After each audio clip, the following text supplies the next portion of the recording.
এখন বেশ সব জায়গায় ঠান্ডা ঠান্ডা পড়ে গেছে। এখন এই শীতকালেই আমাদের খাওয়ার টাইম, তাই তো? মানে আমরা নানা রকম জিনিস খেতে পারি। গরমকালে কী বলুন তো, বেশি রিচ বা কোনো ধরনের জিনিস নিজেদেরই খেতে ইচ্ছা করে না, ভাবি হালকা কিছু খাবো। তাই চলুন শীতকালে একটু খাই, একটু মানে মনের মতো করে রান্না করে। সবসময় তো আর বাইরে থেকে আনা সম্ভব হয় না।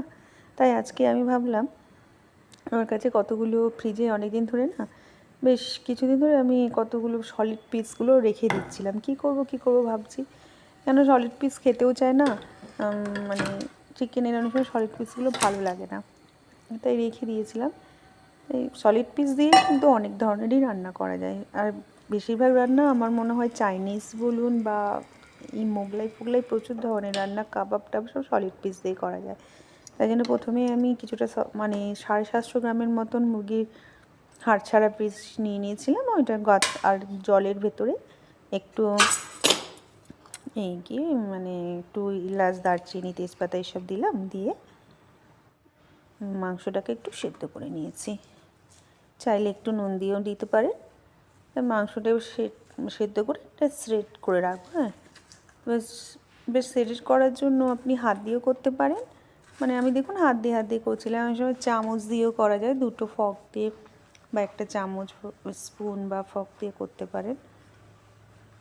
এমনিভাবে দেখুন আমি করছি, এমনিভাবেও করতে পারেন, আর হাত দিয়ে করতে পারেন। যদি এমনিভাবে সম্ভব না হয়, হাত দিয়ে খাবেন, বা দুটো ফর্ক নিয়েও করতে পারেন। দুটো ফর্ক নিয়ে নেবেন, ফর্ক দিয়েই করবেন। আর আমি একটা চামচ আর একটা ফর্ক নিয়েছিলাম, ওই দিয়েই করছিলাম। যাই হোক, এমনি হাত দিয়ে আমার তো মনে হয় হাত দিয়ে করলেও ভালো, আর না করলেও এমনিও ভালো, মানে চামচ দিয়ে করলেও, যে যেটা পারেন, যার যেটা সুবিধা হয় তেমন করে করে নেবেন।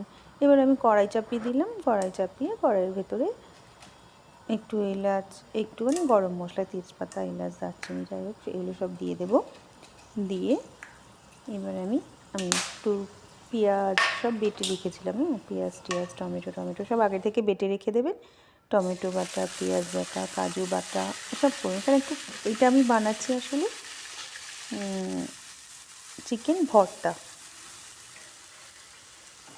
তাই জন্য ভর্তার জন্য যা যা দরকার হয় সেগুলো এমনি খুব সিম্পল রান্না, এমন কিছু কঠিন নয়। শুধু চিকেনটা সেদ্ধ করে শ্রেড করাটাই একটু মানে দরকার, আর কিছু না। আর আদা রসুন বাটা তো আমরা বেশিরভাগ সময় করেই রেখে দিই। শুধু পেঁয়াজ বাটা আর কাজু বাটাটা করে রাখবেন। কাজু আর একটু চারমগজ নিয়েছিলাম, অতটা কাজু দেওয়া মানে দিলাম না, কেন কাজুরও প্রচুর দাম আছে। কাজুর সাথে চারমগজ দিলেও কিন্তু ভালোই লাগে খেতে, সাধারণত তাই দেওয়া হয়। ফুল কাজুতে রান্না সব জায়গাতে, দোকান বলুন যাই বলুন, খুব কম করা হয়। কাজুর সাথে একটু চারমগজ দেয়, অনেকে পোস্ত বাটা দেয়। চিকেন ভর্তায় পোস্ত বাটা দিলে আমার মনে হয় ভালো লাগবে না। আমি একটু চারমগজ আর কাজু বেটে রেখেছিলাম, আর টমেটো পেস্ট করে রেখেছিলাম। যেন সব কিছু দিয়ে একটু গুঁড়ো মশলা রয়েছে, একটু ধনে গুঁড়ো, লঙ্কা গুঁড়ো, একটু হলুদ গুঁড়ো, একটু গরম মশলা গুঁড়ো, এগুলো সব দিয়ে ভালো করে টমেটোটাকে পুরো ভালো করে ভাজা করবেন। কেন একটা টমেটোর কাঁচা গন্ধটা, বা সবই তো কাঁচা দিয়েছি, এগুলোর কাঁচা গন্ধ যেন থাকে না। কাঁচা গন্ধ থাকলে কী বলুন তো, ভালো লাগবে না খেতে। যে কোনো তরকারি যখন রান্না করবেন কাঁচা গন্ধ থাকলে ভালো লাগে না, যে কোনো মশলার। সেই জন্য আদা রসুন পেঁয়াজ টিয়াজ দেওয়াতে হবে, টমেটো, পেঁয়াজ বাটা আর গরম মশলা বলছি, সব গুঁড়ো মশলা গুঁড়োগুলো দেওয়া রয়েছে। তাই জন্য এমনি করেই কষিয়ে নিতে হবে। তারপরে নুন, এগুলো তো দিতেই হবে, এগুলো আমাদের বেসিক জিনিস। নুন, চিনি, যদি চান তো চিনি একটু দিয়ে নিতে পারে। তারপরে আমার চিকেন যেটা শ্রেড করে রেখেছিলাম, ওই চিকেনগুলো সব দিয়ে দিয়ে ভালো করে এই মশলাটার সাথে কাটবো। আর আমি না এই চিকেন স্টকটা কিন্তু আমি ফেলিনি। প্রথমে দেখলেন আমি চিকেনটা কিন্তু স্টকটা আমি রেখে দিয়েছিলাম। স্টকটা ফেলবেন না, কেন স্টকটা দিয়ে আমি রান্না করব। দেখুন চিকেনটার ভেতরে একটুখানি আমি দেখুন জল দিয়ে আস্তে এরকম করে, মানে মশলা তো পুরো শুকিয়ে গেছে, চিকেনটার সাথে দিলে কি হবে, আস্তে সুন্দর করে নাড়তে পারবেন। নাহলে শুকনো মশলা, মানে শুকনো চিকেনও শুকনো রান্না করতে তাহলে খুব অসুবিধা হবে। অল্প অল্প জল দেবেন আর কষাতে থাকবেন মশলাটা, মানে চিকেনের সাথে।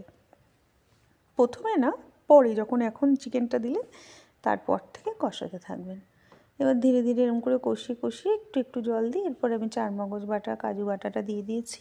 এর উপর দিয়ে একটুখানি জলটা ধুয়ে দিয়ে দেবো, মানে মিক্সার গ্রাইন্ডার ধোয়া জলটাও একটু দিয়ে দেবো, কারণ ওর ভেতরে তো অনেক লেগে থাকে দেখবেন যখন আপনি পোস্ত বাটুন এইসব চারমগজ মশলা তো সাধারণত লেগেই থাকে না ভেতরে। তাই জন্য এই জিনিসগুলো দিলে কী হয় বলে ক্রিমিনেসটা খুব মানে ক্রিমি হবে খুব চিকেনটা যেটা আমরা বানাচ্ছি। মানে এটা কী বলুন তো, খুব মানে ভর্তাটা একদম ক্রিমি ক্রিমি হলে কিন্তু ভর্তা কিন্তু ক্রিমি না হলে কিন্তু খেতে ভালো লাগে না, ছাড়া ছাড়া হলে ভালো লাগে না। আর আমি ভর্তার জন্য চিকেনটা খুব ভালো করে শ্রেড করে নিয়েছিলাম, একদম অনেক গোটা গোটা রাখিনি, মানে একটু বড় বড় দানা ছিল না, সেই জন্য খুব ক্রিমি একটা টেক্সচার এসেছিলো, ভাল লাগছিলো খেতে, খুব ভাল লাগছিলো, মানে খুবই ভাল লাগছিলো। আমার ছেলেমেয়ে বলছে দেখো আমার দোকানের থেকে ভালো টেস্ট হয়েছে তোমারটা, খেয়ে বলে দারুণ খেতে হয়েছিল। আমিও দেখলাম খেয়ে, মানে আমি তো আর আমার রান্না বলবো না খেয়ে, যারা মানে খেয়ে বলেছে তাদের কথাই বলছি। আর আপনারাও যদি একবার করুন আপনারাও বলবেন যে হ্যাঁ সত্যিই ভালো হয়েছিল খেতে, আপনাদের নিজেদের করতে হবে। আমি চিকেন স্টকটা পুরো দিয়ে দিলাম, একটু এবার গ্রেভি গ্রেভি হয়ে গেল। এর ভেতরে আমি ক্রিম দেবো অবশ্য করেই, কিন্তু ক্রিমটা স্কিপ করা যাবে না, চিকেন ভর্তায় ক্রিমটা দিতে হবে, তাই জন্য ক্রিমটা অবশ্য করেই চাই, যে ক্রিমি ভাবটা আর একটা সুন্দর গন্ধ আসে দেখবেন ক্রিমটার জন্য। আর এরপরে ভালো করে একটু ক্রিম দিয়ে নাড়ালাম, এরপরে লাস্টে আরেকটু ক্রিম দিয়ে দেব, তারপরে একটু গোলমরিচ গুঁড়ো দেব, তারপরে একটু ভেজে রাখা কসুরি মেথি সব কিছু ওপর দিয়ে দেবো, ওপর দিয়ে ক্রিম, আর সবার শেষে এক টুকরো বাটার দিয়ে দেব। ব্যাস একদম রিচ ক্রিমি একটা চিকেন ভর্তা তৈরি হয়ে যাবে, দারুণ সুন্দর খেতে হয়ে যাবে, আর রুটির সাথে তো ফাটাফাটি হবে। সেদিনকে আমি রুমালি রুটি টাইপেরও কিছু একটা বানিয়েছিলাম, ওটা শেয়ার করবো আপনার সাথে পরে, এখন চিকেন ভর্তা রেসিপিটাই শেয়ার করলাম। আর এতক্ষণ আমার রেসিপিটা দেখার জন্য অবশ্য করেই আপনাদের অনেক অনেক অনেক ধন্যবাদ।